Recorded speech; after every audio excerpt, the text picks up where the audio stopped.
अरे रोवेली बेटी तारोवेला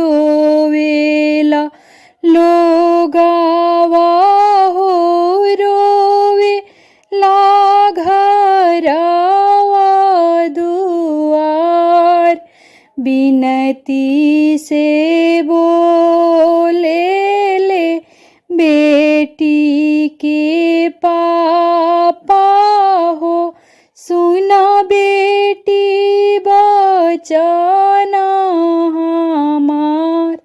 अरे सपना पिया के घरे जाके हो बेटी तू पाइहा सब कर दुलार।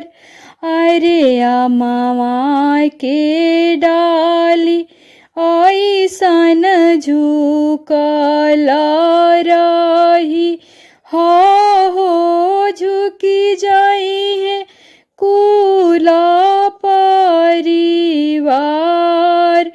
रोवेली बेटी त रोवेला लोगावा हो रोवेला घरावा दुआर बिनती से बोले ले बेटी के पापा हो सुना बेटी बचाना हमार।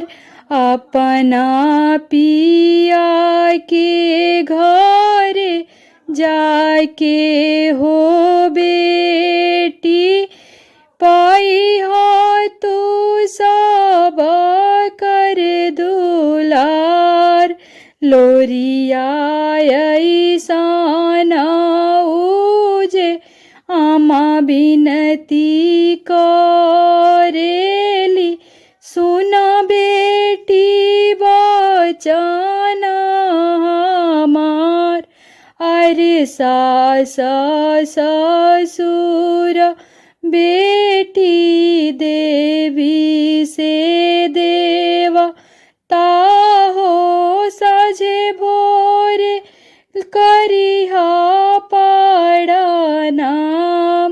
अरे सास ससुर बेटी देवी से देवता हो साझे भोरे दियारा देखइहा लोरिया ऐसान उजे भाभी बिनती करेली सुना ननद बचाना हमार।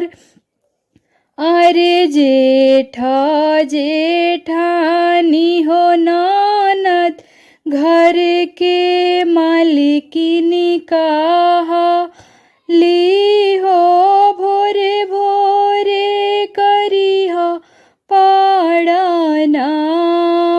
जेठा जेठानी घर के मालिकिनी हो ननद साझे भोरे करिहा प्रणाम।